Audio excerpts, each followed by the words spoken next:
Halo Sobat Jiwa, bertemu lagi di Podcast Mar, Podcast Kesehatan Marzuki Mahdi.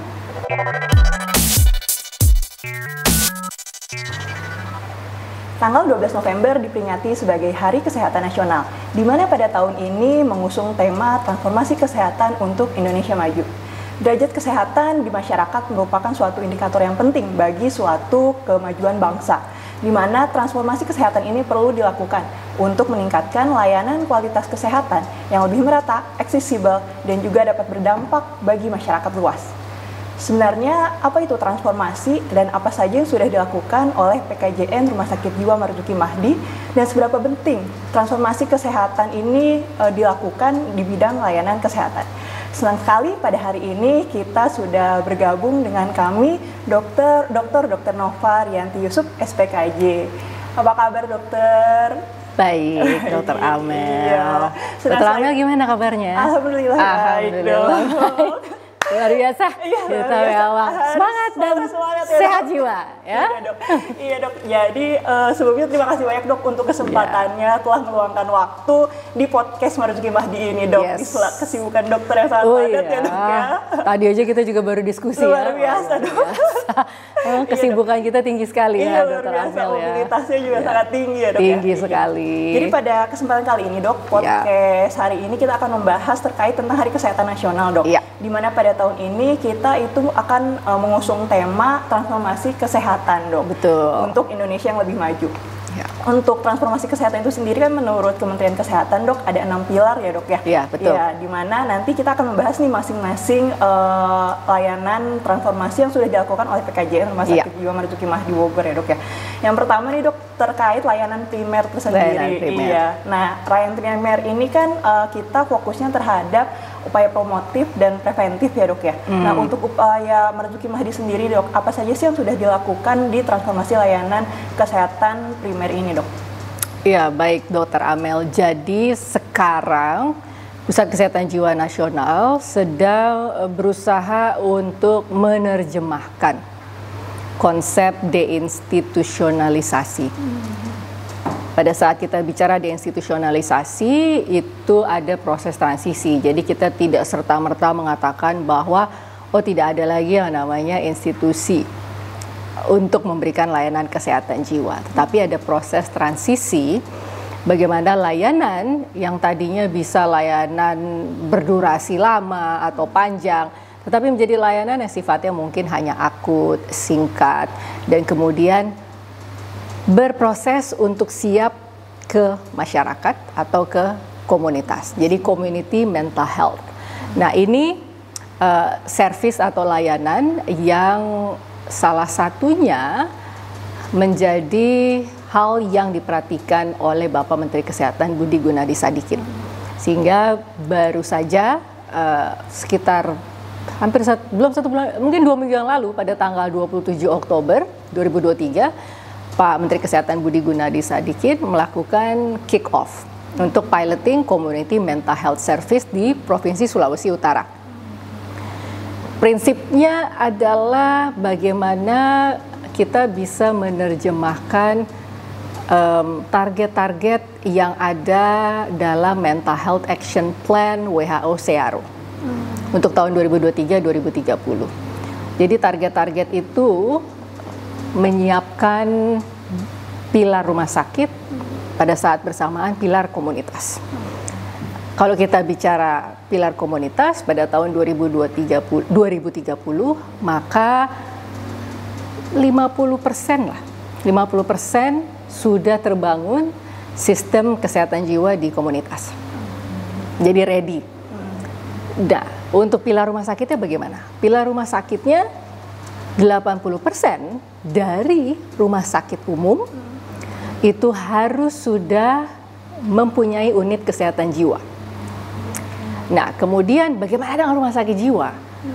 Rumah sakit jiwa diharapkan pada tahun 2030 itu bisa mengurangi jumlah bed psikiatriknya sebesar 30%.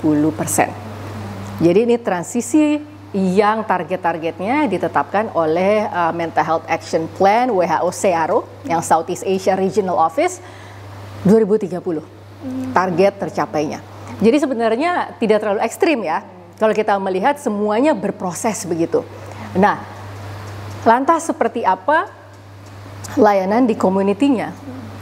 Berarti kita bicara PHC, Primary Healthcare Center, kita bicara puskesmas. Selama ini dalam pengalaman saya, bukan sebagai direktur utama PKJN, tetapi sebagai ketua umum organisasi profesi, waktu itu di DKI Jakarta. Jumlah psikiater terbanyak di DKI Jakarta. Kita diminta oleh Puslatkesda DKI melatih dokter-dokter puskesmas. GP Plus lah, ya. Jadi artinya mereka mempunyai kemampuan lebih untuk, atau lebih itu artinya apa? Lebih percaya diri, lebih mampu untuk tidak hanya mendiagnosis saja, tetapi juga meresepkan misalnya. Namun yang terjadi adalah obatnya tidak available. Jadi sehingga pada saat mereka kita latih menggunakan MH Gap, kita melakukan semacam sekarang ilustrasi kasus. Pada saat sampai ke tahapan ilustrasi kasus, dokter-dokter ini lucu sebenarnya. Udah sampai tahapan dia mampu melakukan assessment, dia bisa melakukan penegakan diagnosis, tapi tiba-tiba kesimpulan akhirnya dia merujuk. Karena dia bilang percuma, obatnya juga tidak ada, begitu. Nah, ini menjadi concern saya rasa. Sehingga akhirnya ya pasien itu akan seharusnya mungkin bisa ditangani di puskesmas, akhirnya harus dirujuk ke jenjang yang lebih tinggi. Padahal seharusnya dia tidak harus ke setting rumah sakit maksudnya. Jadi bisa dilakukan di situ. Nah, ini buat yang dalam konteks pasien datang ke FKTP. Nah, di rumah sakit berarti juga mereka tidak berlama-lama, hanya untuk yang akut, kondisi-kondisi akut. Kemudian mereka bisa sesegera mungkin kembali ke masyarakat. Nah, berarti masyarakatnya harus ready. Nah, itu yang dimaksud dengan model network yang sudah dikembangkan oleh WHO. Ini ada di dalam World Mental Health Report tahun 2022. Jadi ada 3 bubble besar di situ. Yang pertama adalah layanan kesehatan jiwa di rumah sakit atau Fasyankes, layanan kesehatan jiwa di komunitas, dan yang tidak terkait dengan kesehatan. Jadi non-health sector gitu. Jadi lebih ke pekerjaan, mungkin pendekatan ke sekolah, dan itu kan sudah kita lakukan. Ke sekolah-sekolah kita melatih kan mental health champion, kita mengadakan mobile mental health service. Nah, itu adalah bentuk-bentuk kita melakukan outreach ke masyarakat, jadi ke komunitas. Jadi ya itu tadi, primary healthcare-nya harus siap, dokter siap melakukan upaya untuk bahkan mendiagnosis, meresepkan, obat juga available. Nah, kemudian yang kedua adalah upaya promotif preventif, tadi sudah disebutkan. Berarti harus ada rapid screening, early detection. Nah, kita sudah punya instrumen untuk misalnya deteksi dini faktor risiko ide bunuh diri. Kita punya PHQ-9 yang sudah validated. Gitu kan? Nah, itu yang harus kita introduce, kita perkenalkan juga ke puskesmas. Karena kita jangan lagi terjebak menggunakan instrumen-instrumen lama. Jadi harus instrumen-instrumen yang baru tervalidasi dan sesuai dengan karakter, dan juga ya kalau remaja ya instrumen remaja dong. Begitu kan? Jangan dipaksain instrumen orang tua dipakai ke remaja. Bahasanya saja beda loh. Pemahaman dari berbagai jurnal, bahasa itu penting. Konteks budaya itu penting. Gitu. Kenapa setiap instrumen perlu divalidasi? Karena itu penting untuk bagaimana seseorang yang mengisi itu bisa relate dengan kalimat-kalimat di dalam questionnaire atau instrumen. Itu sih sebagian contoh saja ya, Dr. Amel. Jadi ada piloting di Sulawesi Utara dan juga apa yang sudah dilakukan oleh PKJN, begitu. Baik, Dok.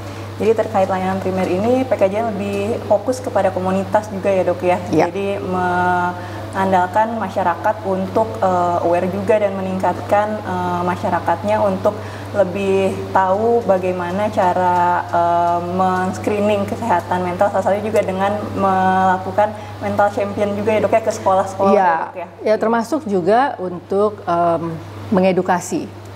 Seperti kayak kita sedang akan kerjasama dengan sebuah universitas. Ya, kita akan kerjasama dengan sebuah universitas. Kita mau memperkenalkan sebuah sistem promo barcode gitu.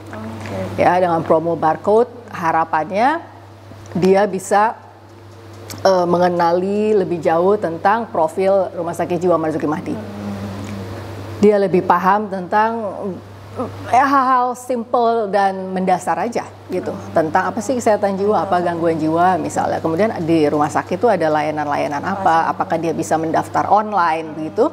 Nah, itu sebenarnya upaya atau approach yang mau kita lakukan ke masyarakat dengan target specified untuk si remaja itu tadi, remaja atau adolescence berarti kan bisa late ya. Late itu biasanya anak-anak kuliah gitu ya, masih masuk dalam age range atau kelompok usia yang itu. Gitu. Jadi sudah banyak sekali ya dok ya yang dilakukan PKJN dalam melakukan transformasi kesehatan bilang layanan primer ya dok ya. Kita berusaha. Oh ya berusaha. Semaksimal trying. Baik dokter. Jadi kita lanjut transformasi berikutnya dok. Di mana transformasi berikutnya itu mengenai tentang layanan rujukan dok. Jadi seperti kita tahu kan Marzuki Mahdi ini sebagai pusat kesehatan jiwa nasional di mana Marzuki Mahdi sebagai rujukan nasional nih dok. Nah, bagaimana sih pengintegrasian dengan pasienkes primer dan sekunder terkait kesehatan jiwa ini dok? Gimana, apa yang sudah dilakukan oleh Marzuki Mahdi itu sendiri dok? Sebagai layanan rujukan, ini sebenarnya ada kaitannya juga dengan target bagaimana sebuah rumah sakit jiwa bertransisi menjadi rumah sakit umum. Jadi rumah sakit jiwa sekarang sedang bertransisi menjadi rumah sakit umum dengan kekhususan layanan kesehatan jiwa. Transisi ini sesuai dengan undang-undang juga, Undang-Undang Kesehatan nomor 17 tahun 2023, sesuai juga tadi dengan Mental Health Action Plan. Itu kalau dia memang mengatakannya lebih ke mengurangi bed, kalau di kita berarti merubah. Oleh karena itu sebenarnya untuk rumah sakit jiwa seperti Rumah Sakit Jiwa Marzuki Mahdi tidak terlalu sulit. Karena dia memang sudah dari lama memberikan layanan non psikiatri. Itu tinggal dia mendevelop lagi layanan-layanan yang lain di luar psikiatri. Cuma memang ada kendala. Kalau misalnya tipe A untuk layanan psikiatrinya, untuk layanan non psikiatrinya masih tipe B. Nah, iya itu hal teknis yang masih kita terus perjuangkan dan advokasi ke BPJS Kesehatan, yang mana BPJS Kesehatan Kota Bogor, kemudian kemarin Pak Deputi dari BPJS Kesehatan Jawa Barat juga sudah datang ke kita menunjukkan goodwill begitu, bahwa punya niat baik dengan PKJN RSJMM. Nah, terlepas dari hal-hal teknis semacam itu, nah kita harus mampu mengembangkan layanan-layanan yang inovatif. Itu misalnya apa? Misalnya CLP atau Consultation Liaison Psychiatrist. Jadi tidak hanya kita mengembangkan layanan psikiatrik, tetapi bagaimana mengawinkan antara psikiatri dengan non psikiatri. Berarti timnya terintegrasi, kemudian cakupan layanan juga menjadi lebih luas. Misalnya apa? Ini yang sebenarnya itu King's College London sudah datang ke kita.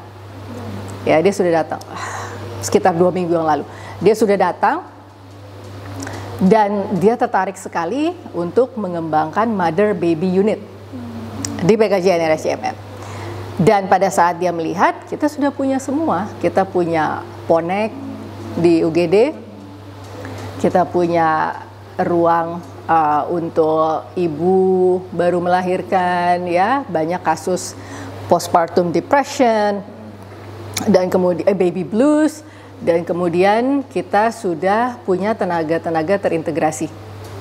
Ya, misalnya apa? Ada dokter jiwa, ada konsultan psikiatri anak remaja, ada dokter obgyn, ada psikolog anak, kemudian juga ada apa? Ada pedagog. Jadi ada tim yang very well integrated untuk memberikan layanan Mother Baby Unit. Ini yang salah satu contoh CLP, layanan yang mengawinkan psikiatri dan non-psikiatri.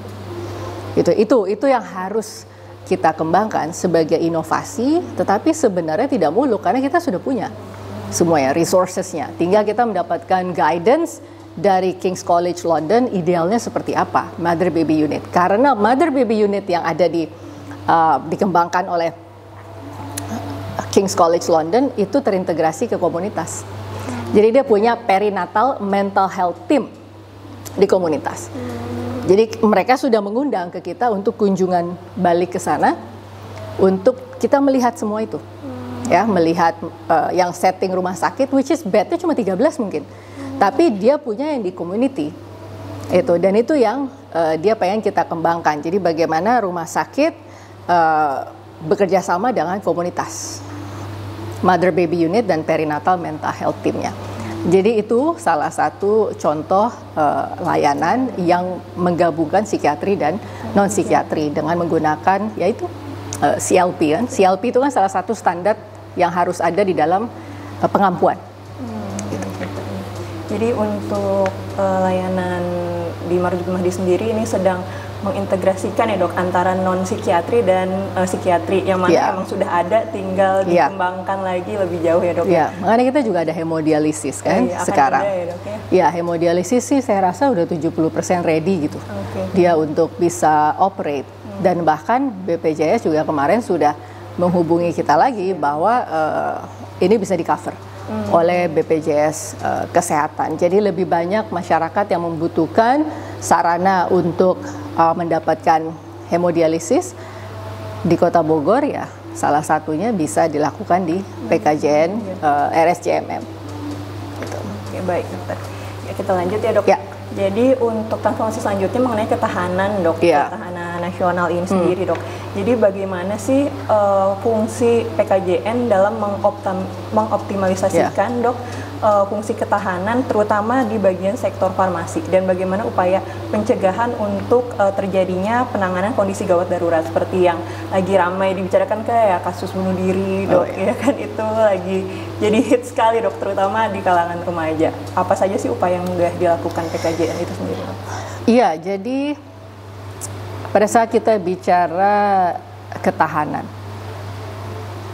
memang mental health itu menjadi garda terdepan juga, menjadi shield, menjadi protector dari seseorang. Bahkan kesehatan jiwa tidak bisa dipisahkan dari kesehatan fisik atau kesehatan secara holistik. Kalau orang dengan depresi, tentunya dia akan menjadi lebih tidak merawat kesehatan fisiknya. Jadi ya, saya rasa memang itu dua hal yang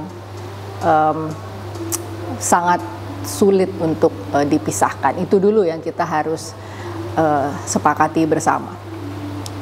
Nah, kemudian orang sering mengatakan bahwa kalau orang dengan gangguan jiwa berarti jauh dari kematian. Beda dengan penyakit-penyakit lain seperti kanker, jantung, padahal ya, atau stroke ya. Padahal gangguan jiwa itu sangat erat dengan terjadinya bunuh diri. Kita baru-baru ini melihat ada satu SMA atau SMP waktu itu dengan 76 kasus self harm di sekolah itu.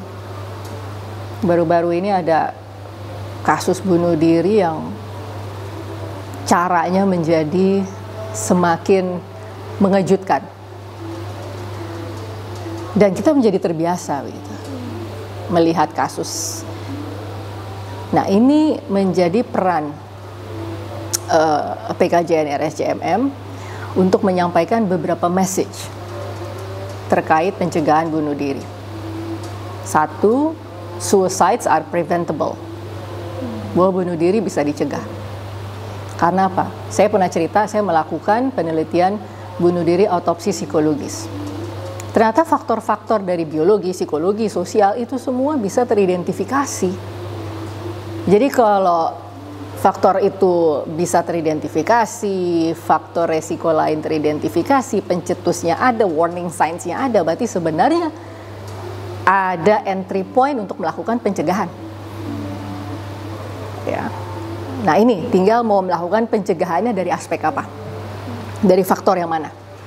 Gitu. Siapa yang berperan? Orang tua kah, keluarga kah, teman kah? Ya, atau ya kita PKJN RSJMM menjadi lebih proaktif lagi mengedukasi masyarakat tentang mental health in general dan suicide prevention specifically, begitu kan? Itu satu, suicide are preventable. Suicide bukan opsi, bukan bagian dari solusi. Nah itu.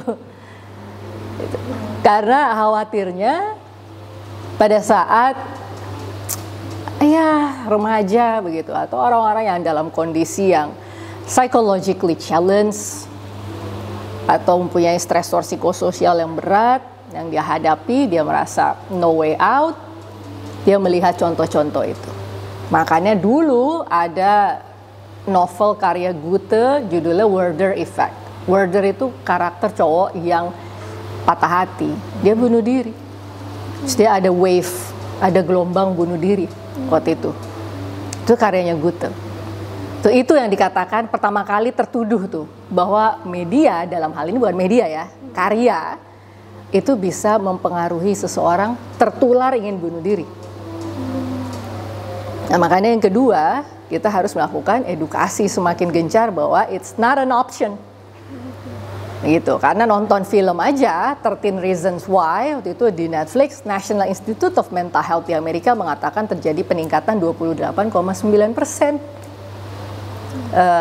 kejadian bunuh diri di Amerika. Headspace, sebuah organisasi bergerak di bidang mental health, waduh semakin ramai mendapatkan telepon. Nah kita kan ada The Patents 24, itu juga harus dipakai fasilitas ini. Nah, jadi di situ ada dua hal yang harus tersampaikan. Nah, itu peran kita untuk ketahanan kesehatan. Itu diantaranya. Termasuk misalnya untuk farmasi. Tadi baru aja diceritakan, di primer aja, di FKTP, di puskesmas.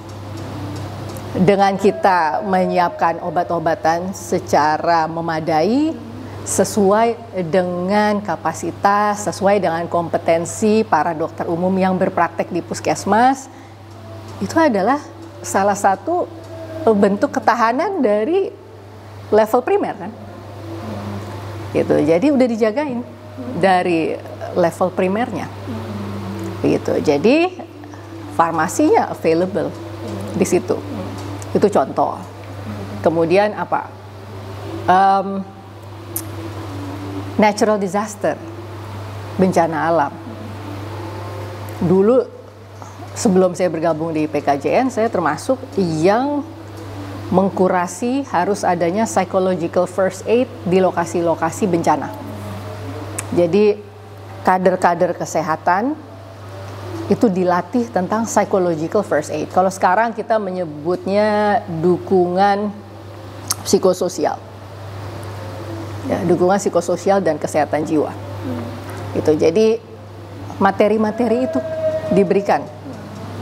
Karena pada saat kita bicara bencana alam, yang sebenarnya paling efektif untuk membantu ke penduduk lokal itu kan satu bahasanya. Sedangkan kita banyak kalau bencana alam kan datang tuh dari luar negeri masuk. Ya, dan kemudian mereka yang berkomunikasi. Kadang-kadang itu bisa jadi tidak efektif. Nah itu kenapa kader-kader kesehatan lokal perlu dilatih kemampuan untuk dukungan kesehatan jiwa dan psikososial. Ya, dukungan kesehatan jiwa dan psikososial. Jadi mereka tahu merespon secara cepat dan adekuat begitu pada saat mendapatkan orang-orang yang mungkin kalut karena bencana alam, kaget, shock, atau menarik diri. Dia tahu bagaimana saya harus menghadapi itu tanpa harus menunggu para volunteer datang dari luar negeri misalnya atau dari kota lain. Tapi ada di situ yang udah terlatih dan hopefully tidak menjadi korban bencana dan available untuk membantu. Dia tahu apa yang harus dilakukan. Nah itu contoh-contoh yang PKJN RSJMM bisa ikut membantu. Kita kan punya tuh lokasi-lokasi atau geographically kita tahu mana wilayah-wilayah yang rentan bencana alam, ada itu daftarnya. Jadi kader-kader di situ yang lebih dipersiapkan untuk mempunyai kemampuan dukungan kesehatan jiwa dan psikososial. Itu contohnya misalnya. Baik, Dokter. Jadi untuk ketahanan itu sendiri, untuk farmasi sendiri balik lagi harus dibantu ketersediaannya, Dok, ya, untuk obat-obatannya di fasilitas kesehatan layanan primer. Jadi percuma kalau dokternya udah dilatih tapi obat-obatnya nggak ada, tetap aja balik lagi kita juga ya, Dok, ya. Iya. Jadi selain itu juga untuk kasus kegawat daruratan, kita ambil contoh bunuh diri itu sendiri, itu sebenarnya bisa dicegah dan ya, Dok, ya. Dan itu kita sebagai PKJN harus gencar-gencar edukasi kepada remaja terutama ya, Dok. Dan terakhir tentang national disaster. Jadi kita juga harus fokus melatih kader ya, Dok, ya, terutama kader lokal di mana tempatnya itu rawan dengan bencana. Jadi kita tidak perlu menunggu tenaga ahli untuk membantu dukungan jiwa. Dan jangan menunggu bencana. Iya, Dok. Jadi harus dilatih juga kader-kadernya agar mereka mengerti bagaimana cara memberikan dukungan kesehatan jiwa dan psikososial saat national disaster itu terjadi. Iya, betul. Baik, Dokter. Untuk selanjutnya, Dok, tentang transformasi sistem pembiayaan, Dok. Jadi untuk pengelolaan pembiayaan sendiri, Dok, di PKJN, apa yang sudah dilakukan, Dok, untuk memastikan adanya ketersediaan, kemudian kecukupan pemanfaatan yang efektif dan juga efisien, Dok, untuk pembiayaan di Marzuki Mahdi? Iya, jadi kan kita itu ada dua, ya, ada layanan psikiatri dan juga non psikiatri.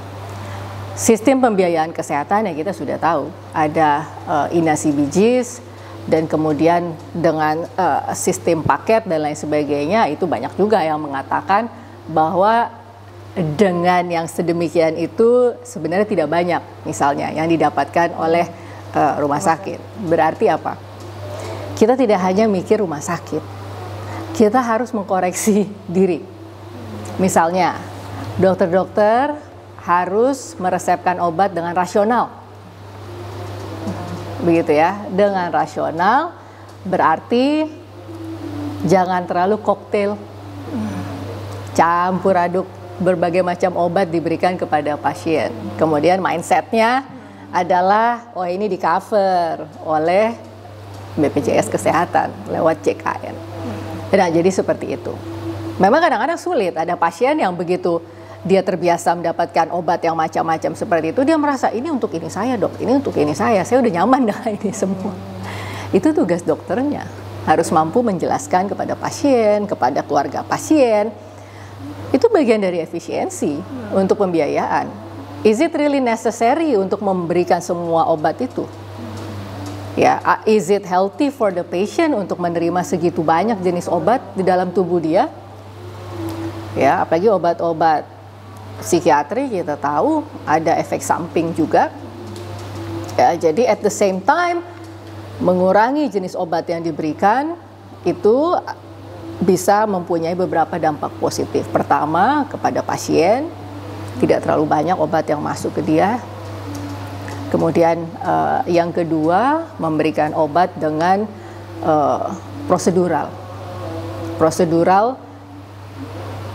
yang artinya bukan berarti obat yang banyak itu is the best way to do. Tetapi bagaimana melakukan assessment atas pemberian obat yang sudah dilakukan. Itu jadi walaupun BPJS ya ada baiknya tetap kita kritis dalam memberikan obat kepada pasien. Ya, jadi tidak membedakan, oh ini pasien nanti di poli eksekutif treatmentnya begini ya, oke lah, I get it. Tetapi juga tetap untuk yang BPJS itu tetap menjadi perhatian. Karena tidak hanya bicara efisiensi, tetapi bicara for the sake of the patient. Kan begitu. Itu contoh sederhana saja kalau menurut saya. Nah, kemudian yang kedua, memang sudah tidak perlu lagi berlama-lama di rumah sakit jiwa. Karena kan tadi kita sudah mengatakan rumah sakit jiwa ini bertransisi. Tidak ada lagi kita mau memberikan perawatan lama di rumah sakit jiwa. Namun, rehabilitasi psikososial itu kan perlu untuk diberikan. Tapi seperti yang kita ketahui, itu juga sudah tinggal menunggu giliran. Itu sudah tidak di-cover lagi oleh JKN, oleh BPJS Kesehatan. Nah, jadi kita ini memang harus kreatif juga menemukan bentuk lain dari upaya rehabilitatif terhadap pasien-pasien psikiatri di kita. Nah ini cuma berarti kita akan bicara yang mungkin tidak bisa bergantung kepada BPJS Kesehatan atau JKN, ya harus out of pocket dari keluarga pasien, dari pasien begitu. Jadi ya memang ini challenging ya, dengan rehabilitasi psikososial tidak akan di cover lagi. Nah, tetapi pasien tetap mungkin masih membutuhkan. Jadi nanti kita harus memikirkan apakah kita mau melatih pada setting rumah sakit untuk upaya rehabilitatif atau murni kita serahkan semua nanti di community. Cuma ini berarti masih menunggu ya yang piloting di Sulawesi Utara. Itu karena di sana kan mau mengembangkan juga yang non-health sektornya. Itu jadi termasuk upaya rehabilitatif. Nah, begitu. Jadi ya ini challenging time untuk pembiayaan. Begitu. Padahal pasien psikiatri sangat membutuhkan ya rehabilitasi psikososial, tapi itu juga sudah menunggu giliran aja nih PKJN karena beberapa rumah sakit jiwa sudah tidak tercover. Nah, kita harus mencari opsi lain untuk upaya rehabilitatif mereka gitu. Jadi masalah pembiayaan ini cukup challenging sekali berarti ya dok ya, bagi very PKJN challenging ya. Selain kita harus mengefisiensikan obat-obatan dalam meresepkan ya dok ya untuk pasien-pasien jiwa, selain itu juga sebisa mungkin perawatan pasien jiwa ini tidak terlalu lama, tapi kita fokuskan ke rehabilitasi ya. Walaupun rehabilitasi ini udah mulai tidak tercover ya dok, jadi ini yang harus jadi problem baru sebenarnya, tapi cukup challenging juga ya dok ya untuk mengatasi hal ini ya dok ya. Betul Padahal sekali. kan sangat dibutuhkan ya dok untuk pasien-pasien jiwa untuk rehabilitasi. Iya, karena 4 upaya untuk kesehatan jiwa itu kan harus bisa dirasakan oleh pasien-pasien psikiatri. Dari upaya promotif itu tidak harus menunggu sakit ya, itu untuk masyarakat luas, preventif juga, kemudian untuk upaya kuratif, dan yang terakhir kan upaya rehabilitatif. Keempat itu adalah upaya-upaya kesehatan jiwa. Gitu. Selanjutnya dok, untuk masalah transformasi di layanan SDM kesehatan ya dok, apa saja sih upaya yang telah dilakukan dari PKJN ini untuk meningkatkan SDM-nya dok, biar SDM ini menjadi SDM yang handal yang dapat memberikan layanan kesehatan yang lebih berkualitas lagi bagi masyarakat luas dok.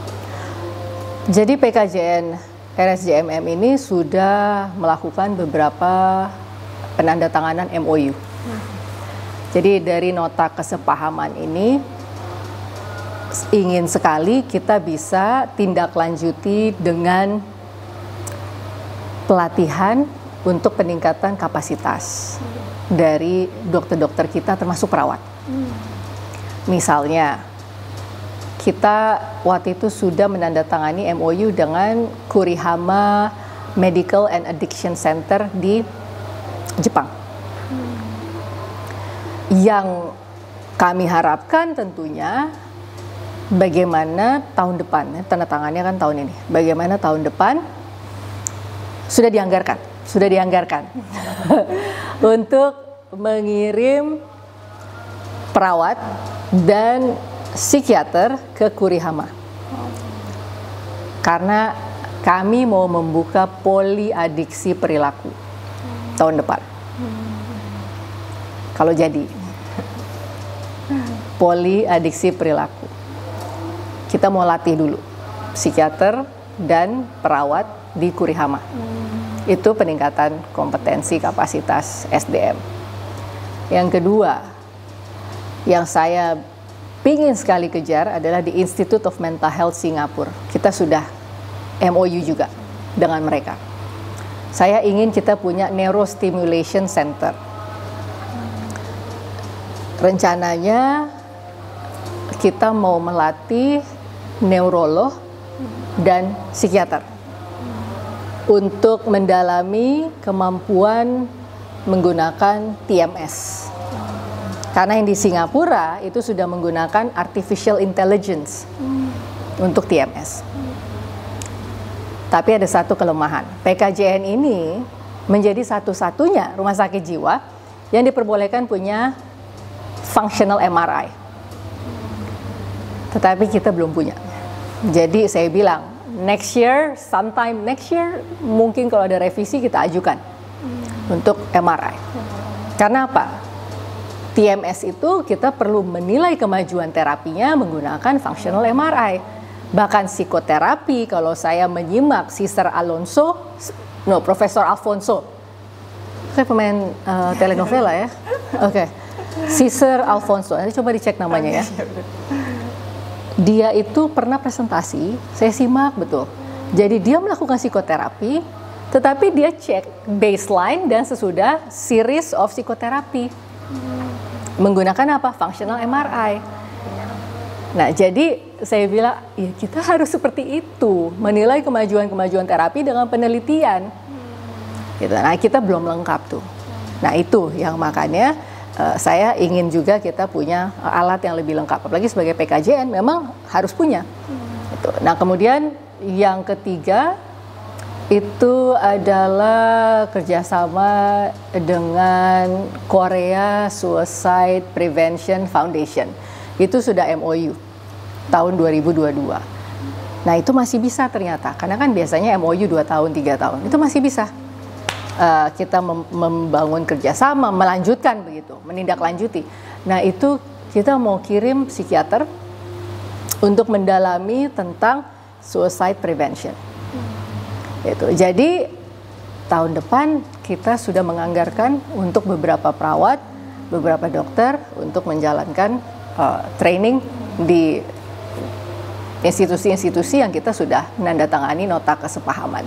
Jadi itulah beberapa upaya yang kita lakukan untuk tahun-tahun mendatang. Gitu. Jadi MOU itu semua ditindaklanjuti.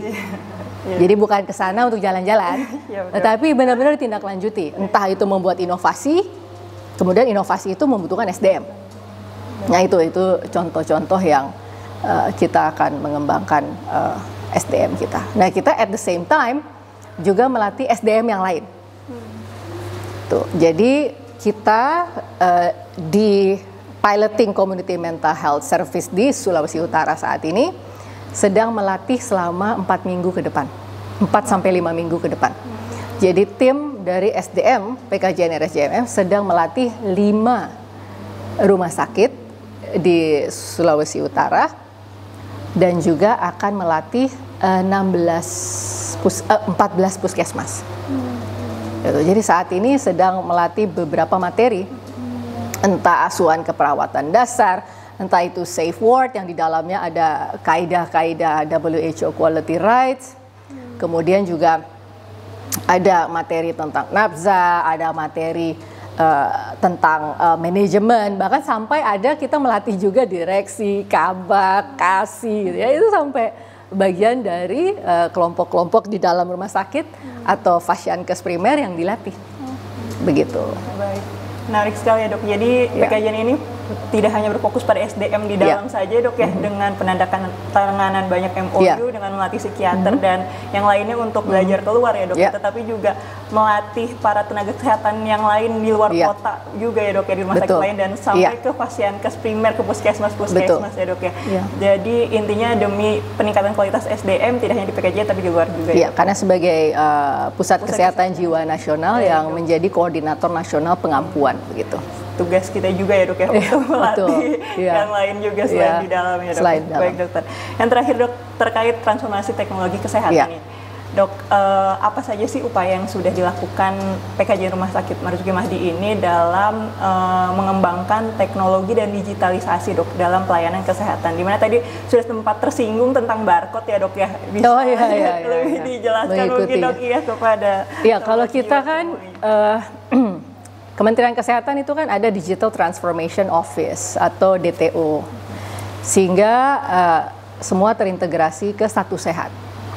Jadi kita mengembangkan apapun internally, kita harus menginformasikan ke DTO, kita harus berkoordinasi.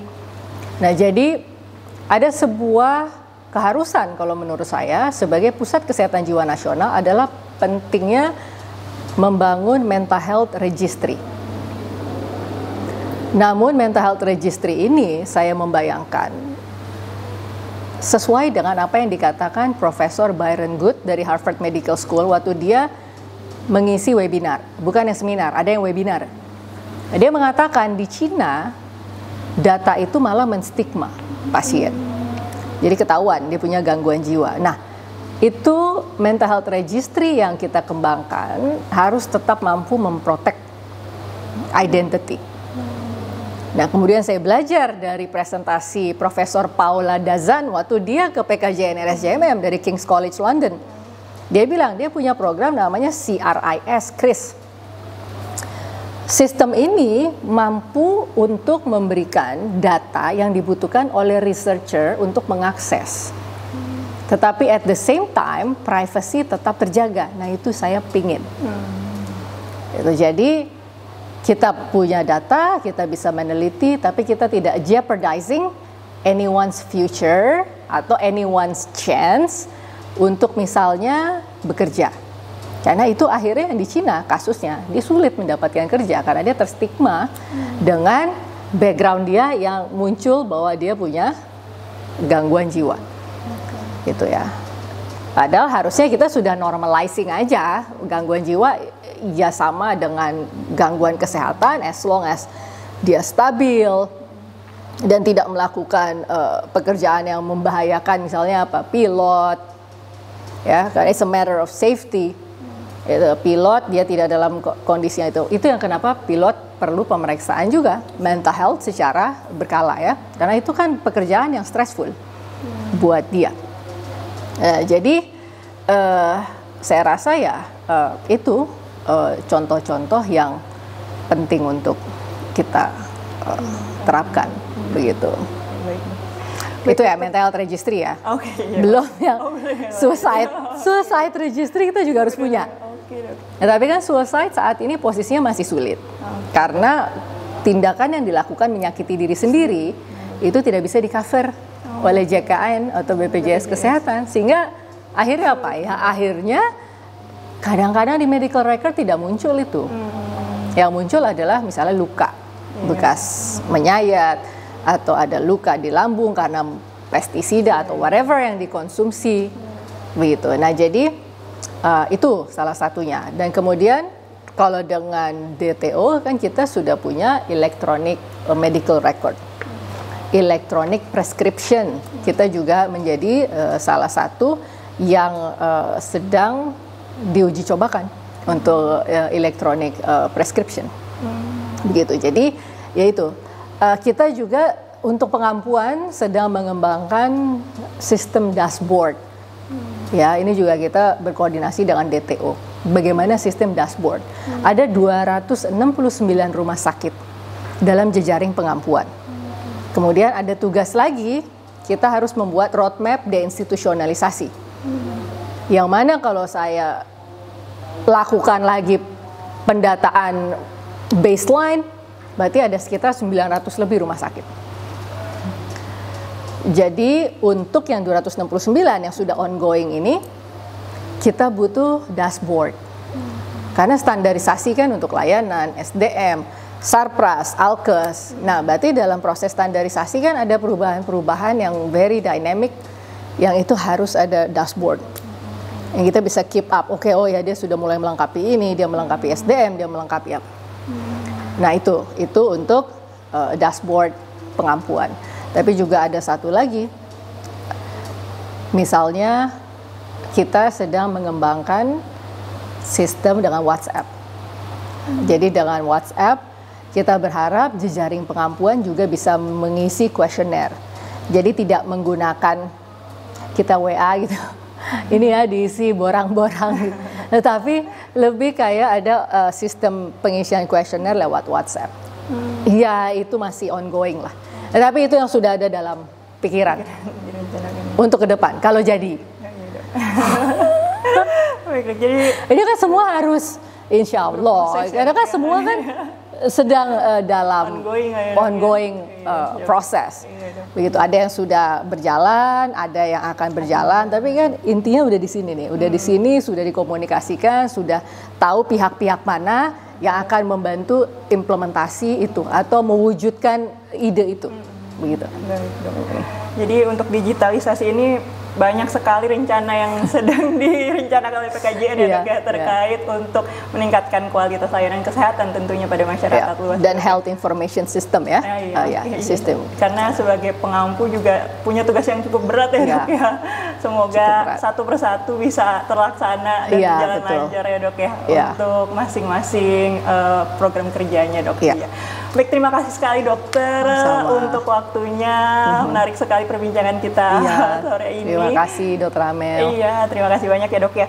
Jadi dari bincang-bincang kita tadi, kita sudah mendapatkan transformasi layanan kesehatan apa saja yang sudah dilakukan oleh Rumah Sakit Jiwa Marzuki Mahdi Bogor sebagai pusat kesehatan jiwa nasional.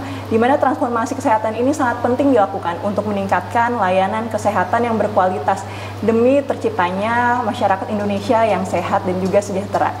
Dalam rangka Hari Kesehatan Nasional, kami mengingatkan bagi fasilitas layanan kesehatan yang lainnya untuk bersama-sama menjalani transformasi ini dengan sebaik mungkin sesuai dengan arahan dari Kementerian Kesehatan.